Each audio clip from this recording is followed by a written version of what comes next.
안녕하세요. 박물관 알려주는 우리 역사쌤입니다. 오늘은 영등포구에 위치한 독도 체험관을 소개해 드리려고 합니다.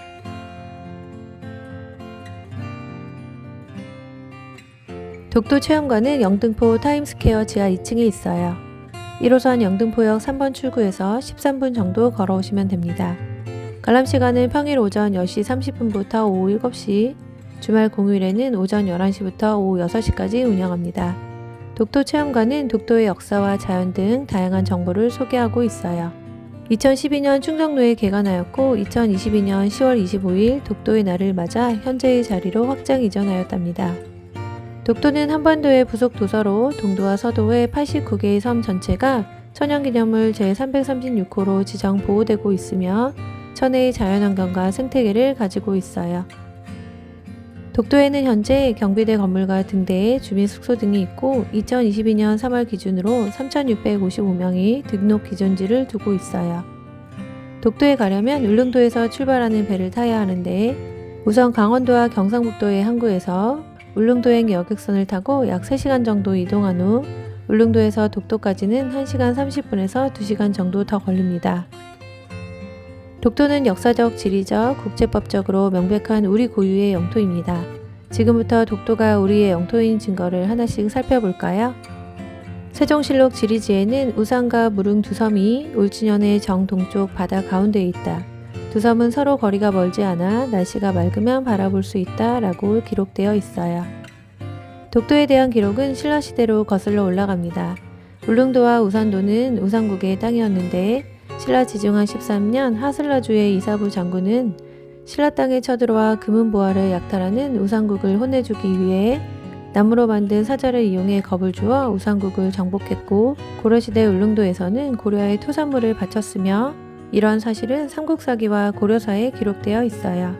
15세기부터 조선은 외구의 침탈로부터 백성들을 보호하고 부역을 피해 울릉도로 도망간 사람들을 데려오는 세환 정책을 실시했어요. 1693년 울릉도에 침입한 일본 어부들이 조선의 어부였던 안영복과 박어둔을 납치했는데 안영복은 울릉도와 독도가 조선의 땅임을 일본에 항의했고 치열한 논쟁을 하게 되는데 일본은 울릉도가 조선에 가깝다는 사실과 양국의 우호관계를 중시하여 일본인들의 울릉도 도해를 금지시킵니다.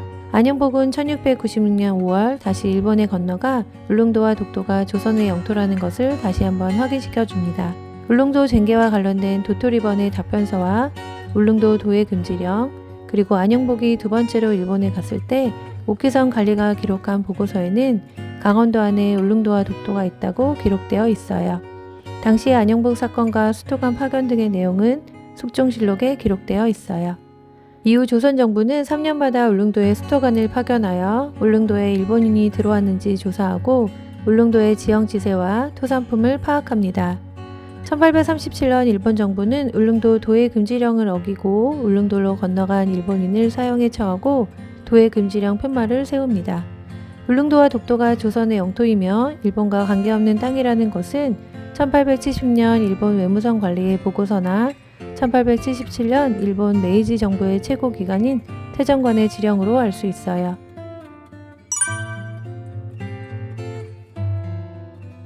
태정관 지령에도 불구하고 1876년 강화도 조약 체결 후 일본인들은 울릉도에 무단으로 들어와 나무를 베어갑니다. 이에 울릉도 수토관의 보고를 받은 고종은 이를 막기 위해 울릉도 개척을 명하고 강원도 경상도의 사람들을 울릉도에 이주시키게 됩니다.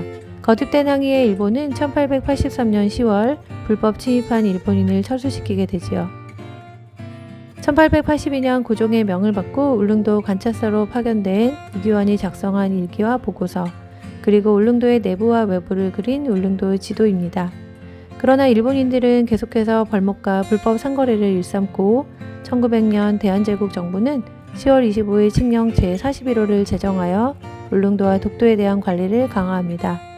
독도는 예전에는 다양한 이름으로 불렸는데요. 가장 먼저 우산도는 우산국에서 유래한 것으로 세종실록 지리지와 동국대지도 등에서 볼 수 있고 1900년 대한제국 칙령 제41호에는 석도로 표기되어 있는데 이는 19세기 울릉도 개척민들이 돌섬을 사투리로 독섬으로 부르던 것을 한자로 석도로 표기한 것이에요. 그리고 현재의 독도라는 이름은 1904년 일본 군함 니타카오의 항해 일지와 1906년 심흥택 울릉군수의 보고서에 처음 등장합니다. 이는 독섬의 발음을 한자로 표기해서 독도가 된 것이에요. 일본은 러일 전쟁 중에도 독도를 자국 영토에 불법 편입시키고 이후 한반도 전체를 강제 병합합니다. 1945년 강복 후 독도는 다시 우리 어민들의 삶의 터전이 되었습니다. 1947년 8월 조선 산악회는 울릉도 학술조사대를 파견하여 울릉도와 독도를 조사하고 이후에도 독도 측량 지도를 제작하고 독도는 한국령이라는 표석도 세웁니다. 일본의 독도에 대한 물리적 도발에 맞서 정부에서는 독도의 경찰 파견, 등대 건설 등 독도 수호 대책을 시행하고 있어요. 독도 주민들은 독도 의용 수비대를 조직하여 독도를 지켜나가며 다양한 어업 활동을 계속하며 독도를 삶의 터전으로 가꾸어 나갑니다. 이제 독도의 자연환경에 대해 알아볼까요? 독도는 약 460만에서 250만 년 전 사이에 해저 약 2000m에서 솟아오른 용암이 굳어져 생긴 화산섬이에요. 독도 주변 해저에는 1000m가 넘는 해산이 3개 더 있는데 울릉도 독도와 관련된 인물들의 이름을 붙여 각각 안영복, 심은택, 이사부 해산입니다. 동도와 서도는 원래는 하나의 섬이던 것이 풍화 침식 작용으로 현재의 모습이 되었답니다. 체험관에는 동도와 서도뿐만 아니라 부속섬들을 100분의 1로 축소하여 전시해 놓았어요. 영상과 함께 독도를 한 바퀴 둘러보면 다양한 이름을 가지고 있는 독도의 부속섬들을 볼 수 있어요. 코끼리 바위, 한반도 바위, 삼형제 굴바위, 독립문 바위, 얼굴 바위, 촛대 바위 등 재미있는 이름의 바위들입니다. 서도에는 주민 숙소가, 동도에는 선착장과 등대 등이 있어요. 독도는 연평균 기온이 14도 정도로 안개가 자주 끼고 흐리거나 눈비가 오는 날이 많아 비교적 습한 지역이에요. 괭이 갈매기는 독도에서 번식하는 대표적인 조류입니다. 여름에는 땅 채송화가 양지바른 바위 틈에 물이 지어 자라며 노란색 꽃이 가득 피웁니다.